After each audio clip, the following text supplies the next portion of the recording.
আমেরিকার president Donald ট্রাম্পের সঙ্গে গুরুত্বপূর্ণ ফোনালাপ করলেন ভারতের প্রধানমন্ত্রী নরেন্দ্র মোদী। ইরানে সাম্প্রতিক হামলার পর এই প্রথমবার দুই রাষ্ট্রনেতার মধ্যে সরাসরি কথা হলো। স্বাভাবিকভাবেই এই আলোচনার কেন্দ্রবিন্দুতে ছিল পশ্চিম এশিয়ার ক্রমবর্ধমান অস্থির পরিস্থিতি, বিশেষ করে ইরান ও ইসরায়েলের মধ্যে সংঘাত।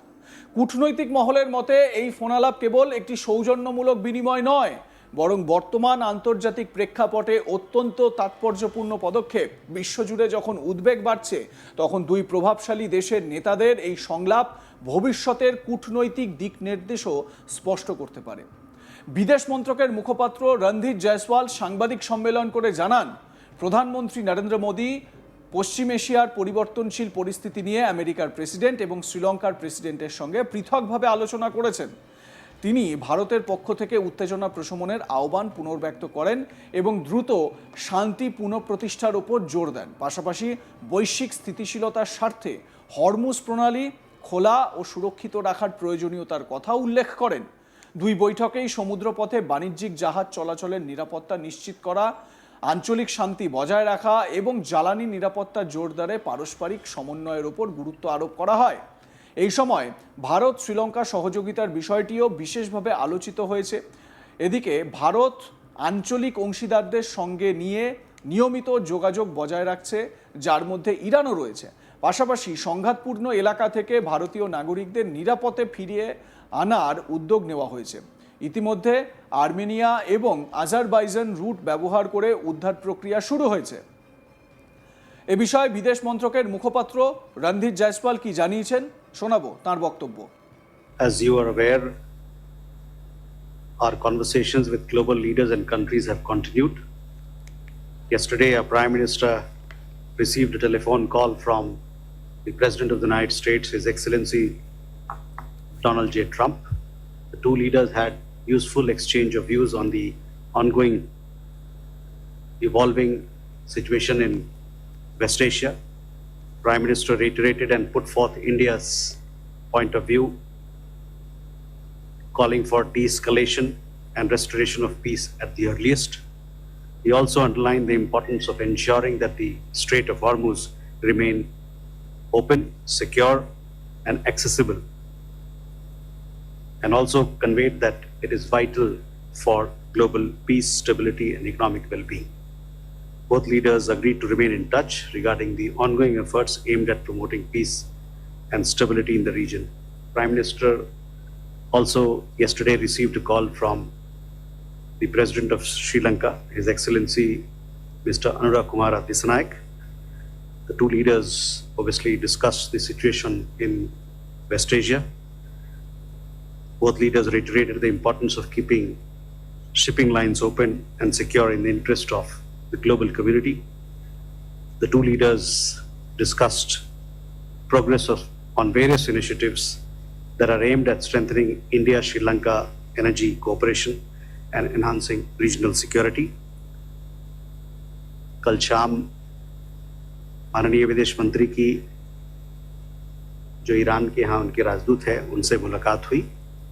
दोनों के बीच में पश्चिम एशिया में चल रहे संघर्ष के बारे में बात हुई। जैसा कि आप लोग जानते हैं कि ईरान में हमारे बहुत सारे भारतीय नागरिक हैं और उनमें से कई भारतीय नागरिक अब अजरबैजान और आर्मेनिया के रास्ते ईरान छोड़कर देश लौटे हैं और लौट रहे हैं। इनके बारे में माननीय विदेश मंत्री ने जो ईरान के सरकार की तरफ से हम लोगों को मदद मिली उसके लिए धन्यवाद दिया। ভারতে নিযুক্ত আমেরিকার রাষ্ট্রদূত সার্জিও গোর সোশ্যাল মিডিয়ায় এই ফোনালাপের কথা জানান। তিনি বলেন, দুই রাষ্ট্রপ্রধান পশ্চিম এশিয়ার পরিস্থিতি নিয়ে বিস্তারিত আলোচনা করেছেন।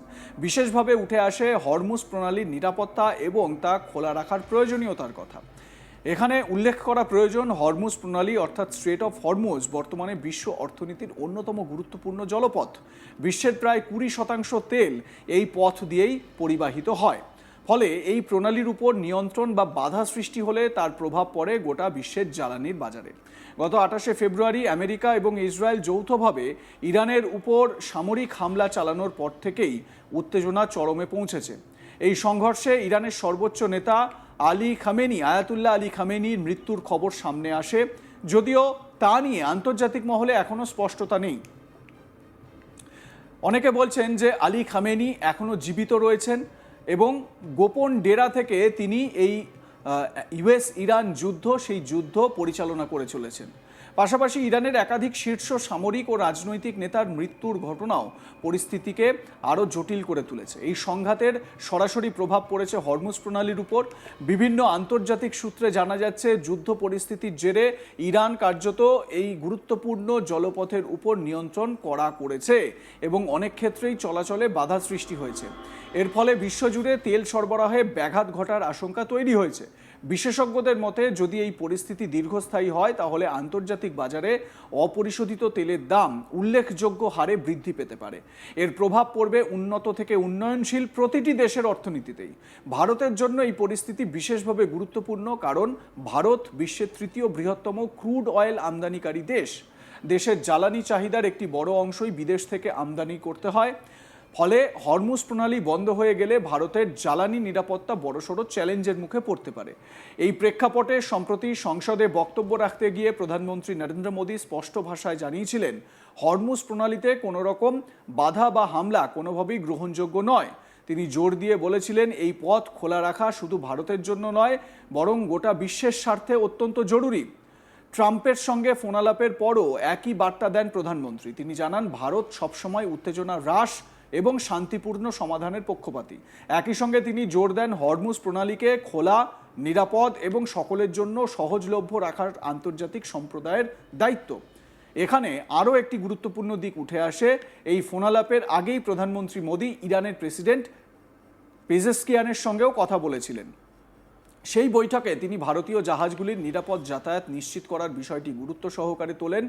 ইতিমধ্যেই কিছু ভারতীয় ট্যাঙ্কার হরমুজ প্রণালী অতিক্রম করে দেশে পৌঁছেছে বলে জানা গেছে, যা সাময়িকভাবে স্বস্তির বার্তা দিলেও সামগ্রিক পরিস্থিতি এখনও অনিশ্চিত। অন্যদিকে প্রেসিডেন্ট ডোনাল্ড ট্রাম্প এই সংকট মোকাবিলায় আরও কড়া অবস্থান নিতে চান বা নিয়েছেন। তিনি ন্যাটোভুক্ত দেশগুলিকে হরমুজ প্রণালী রক্ষায় যুদ্ধজাহাজ পাঠানোর আহ্বান জানিয়েছেন। তবে ইউরোপের বহু দেশ এবং চীন এই আহ্বানে, চীন তো সাড়া দেয়নি, কিন্তু ইউরোপের যে ন্যাটো অন্তর্ভুক্ত দেশগুলো তারা সাড়া দেয়নি, যদিও পরবর্তী সময়ে ফ্রান্স, অস্ট্রেলিয়া এবং এরকম কিছু দেশ তারা রাজি হয়েছে হরমুজ প্রণালীর সুরক্ষায়। তারা যুদ্ধজাহাজ পাঠাবে বা তাদের জাহাজের বহর পাঠাবে, এতে রাজি হয়েছে। কিন্তু বিষয়টা এই মুহূর্তে এই হরমুজ প্রণালী এমন একটা বলা যায় যে রুদ্ধ একটা পরিস্থিতিতে রয়েছে, বা বলা যায় যে একটা দুর্গে পরিণত করে রেখেছে ইরান। সেখানে পৌঁছনোর সাহস আমেরিকা তো দিচ্ছেই না, অন্যান্য দেশগুলোও কিন্তু দেখাতে সাহস পাচ্ছে না। আপনাদের মতামত কি এ বিষয়ে জানাতে ভুলবেন না। দেখতে থাকুন আজ তাক বাংলা, সাবস্ক্রাইব করুন ইউটিউব চ্যানেলটি।